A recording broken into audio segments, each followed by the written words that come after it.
नमस्कार मित्रांनो, महाराष्ट्र हवामान खाते या चॅनलमध्ये तुमचं स्वागत आहे। सकाळच्या व्हिडिओमध्ये आपण बघितलं होतं की 1-2 वाजेपर्यंत कोणत्याही ठिकाणी पाऊस पडणार नाही किंवा पडला तर एकदम कमी स्वरूपाचा पाऊस राहील, पण मात्र ढगाळ वातावरण सगळीकडे राहणार आहे। आणि नाशिक विभागामध्ये आपण बघितलं होतं की 1-2 वाजेपर्यंत दुपारच्या काही ठिकाणी हलक्या स्वरूपाचा पाऊस, तर काही ठिकाणी मध्यम स्वरूपाचा पाऊस, तर काही ठिकाणी हा ढगाळ वातावरण राहण्याची शक्यता राहणार होती। पण 2च्या नंतर वातावरणात बदल होणार होता, आपण ते पण बोललो होतो। तर बघूया कोणता बदल होणार आहे त्या 2च्या नंतर वातावरणामध्ये। तर चॅनलला नवीन असाल तर सबस्क्राईब करा, कमेंट करा, लाईक करा। चला तर व्हिडिओला सुरुवात करूया। आपण बघतोय आता नाशिक जिल्ह्यातून, तर नाशिक जिल्ह्याला आता आपण बघतोय कोणत्या कोणत्या ठिकाणी पाऊस पडणार आहे, तर कोणत्या ठिकाणी वातावरण ढगाळ असणार आहे। तर आपण तुम्ही बघताय नाशिक, त्र्यंबक, इगतपुरी, सिन्नर, निफाड, राजूर, शहापूर, वाडा, जव्हार या ठिकाणी वातावरण ढगाळ असणार आहे। तर नाशिकच्या ठिकाणी, त्र्यंबकच्या ठिकाणी थोडा पाऊस त्या ठिकाणी आपल्याला पडताना दिसतोय आणि पडणार आहे। इगतपुरीला सुद्धा वातावरण ढगाळ असणार आहे आणि वातावरण ढगाळ असल्याबरोबरच त्या ठिकाणी पावसाच्या सरीसुद्धा काही प्रमाणात ठिकाणी पडणार आहे। तर आपण नाशिकच्या काही तालुक्यांमध्ये म्हणजे सिन्नर, नागापूर, निफाड, तसेच येवला या ठिकाणी सुद्धा वातावरण ढगाळ असणार आहे। तर काही ठिकाणी पाऊस हा पडणार आहे। तर मित्रांनो, ओझर झालं, जोपूळ, लासलगाव, पाटोदा, येवला, कुसमडी या ठिकाणी सुद्धा वातावरण हे ढगाळ असणार आहे। तर काही ठिकाणी हा कमी स्वरूपाचा पाऊस पडणार आहे।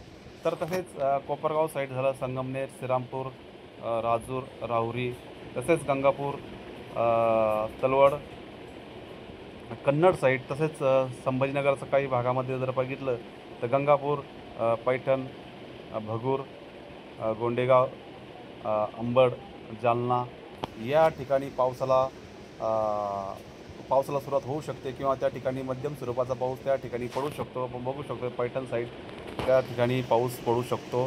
तसेच भगूर, पाथर्डी, गेवराई, बीड या ठिकाणी पावसाला जोरदार पाऊस त्या ठिकाणी पडू शकतो। बीडच्या ठिकाणी म्हणजे अहिल्यानगर जे आहे, अहिल्यानगर साईडला बीड, गेवराई, जामखेड, तसेच खाडा, रालेगाव, तसेच श्रीगोंदा, कर्जत, करमाळा, दौंड या ठिकाणी जे आहे पुणे विभागामध्ये त्या ठिकाणी सुद्धा पावसाला जोरदार पाऊस त्या ठिकाणी पडू शकतो। जोरदार पावसाची हजेरी लागू शकते। तसेच इंदापूर झालं, बारामती, फलटण, तसेच परांडा, अकलूज या ठिकाणी सुद्धा पाऊस जोरदार पडण्याची दाट शक्यता आहे मित्रांनो 2च्या नंतर।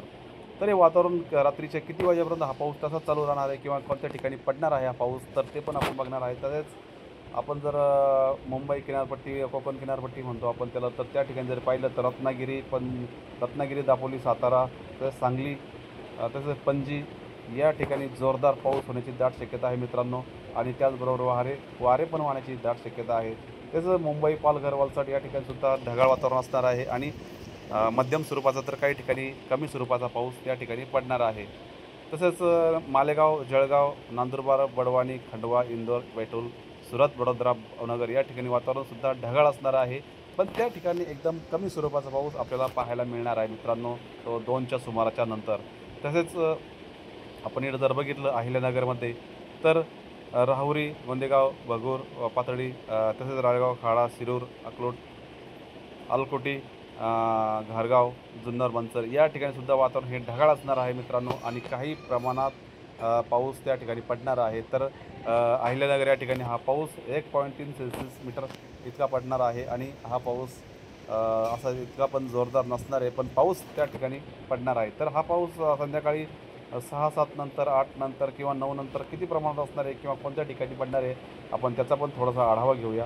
तर तुम्ही इथं दिसतं की नाशिकला या ठिकाणी पाऊस थोडाफार होता 2 वाजता, तर तो संध्याकाळी 9च्या नंतर पाऊस तिथं बंद होणार आहे आणि एकदम वातावरण हे ढगाळ असणार आहे, पण पाऊस त्या ठिकाणी पडणार नाही आहे। तसेच सिल्वास, धनु, पालघर, वाडा, कल्याण, डोंबिवली, जुन्नर, खेड, खोपोली या ठिकाणी सुद्धा संध्याकाळी पाऊस हा एकदम कमी स्वरूपाचा पडणार आहे आणि वातावरण हे ढगाळ असणारच आहे। तसेच गारगाव, जेजुरी, दौंड, पुणे विभागात, बारामती, इंदापूर, करमाळा, सातारा, वेडूज, चिपळूण, कराड, तसेच सांगली, कोल्हापूर, निपाणी, राजापूर, रत्नागिरी या ठिकाणी हा पाऊस संध्याकाळी 9 वाजता, जसा दुपारा चालू होता 2 वाजता, तसंच तो 9 वाजतासुद्धा त्याच प्रकारे चालणार आहे। आणि रत्नागिरी, राजापूर या ठिकाणी हा पाऊस खूप जोरदार असणार आहे मित्रांनो। तर अजून जर बघितलं तर या सावंतवाडी, पणजी, रिवणा, हुबल्ली, बेलगाव, तसेच कारवार, सिरसी, कुमटा, सागरा, शिवगोवा, शिवमोगा, तसेच भटकळ, शृंगेरी, उडुपी या ठिकाणी हा पाऊस असाच जोरदार चालू राहणार आहे. जी अरबी समुद्राची पट्टी आहे का, आपण तिला कोकण किनारपट्टी पण म्हणतो, तर त्या ठिकाणी हा पाऊस असाच जोरदार चालू राहण्याची दाट शक्यता आहे मित्रांनो. तर इकडं जर बघितलं नागपूर विभागामध्ये, तर नागपूर, अमरावती, अकोला, लोणार, पुसद, आदिलाबाद, चंद्रपूर, कापसी, कांकेर, बिजापूर, जगदलपूर, रामगुंडम, नांदेड, वाघोला, लातूर, बीड, सिद्दीपेट, वारंगल, मंगळुरू, खम्मंग, नालगोंडा, हैदराबाद, कलबुर्गी, बिदर.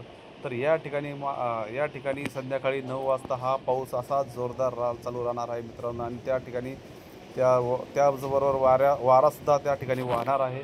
तर हा रात्री संध्याकाळी 9च्या सुमारास दाखवलेला आहे वातावरण मित्रांनो. तर आपण ते बघू शकता. तसेच कोरबा, रायपूर, कांटमाल, भुवनेश्वर, राऊरकेला या ठिकाणी वातावरण हे ढगाळ असणार आहे. तर काही ठिकाणी हा पाऊस कमी स्वरूपाचा असणार आहे मित्रांनो. तर आपण हे संध्याकाळचं 9च्या सुमाराचा जो पावसाचा अंदाज आहे तो सांगितलेला आहे. आता उद्याचं वातावरण हे कसं असणार आहे, तर आपण त्या उद्याच्या व्हिडिओमध्ये आपण तो बघणारच आहे. आपण तो व्हिडिओ तयार करणारच आहे आणि वातावरण आपल्याला कसं आहे ते आपण माहिती देणारच आहे. चॅनलला नवीन असेल तर सबस्क्राईब करा, कमेंट करा, लाईक करा मित्रांनो, आणि पूर्ण व्हिडिओ वॉच करा. तुम्हाला एकदम माहिती बरोबर भेटेल. त्यानुसार तुम्ही सतर्क राहू शकता. कोणत्या ठिकाणी आपले शेतकरी मित्र त्या स्वरूपाने आपण कामं करू शकता, बाहेर पडू शकता अंदाज घेऊनच. तर चॅनल नवीन असेल तर सबस्क्राईब करा. भेटूया पुढच्या व्हिडिओमध्ये. तोपर्यंत धन्यवाद.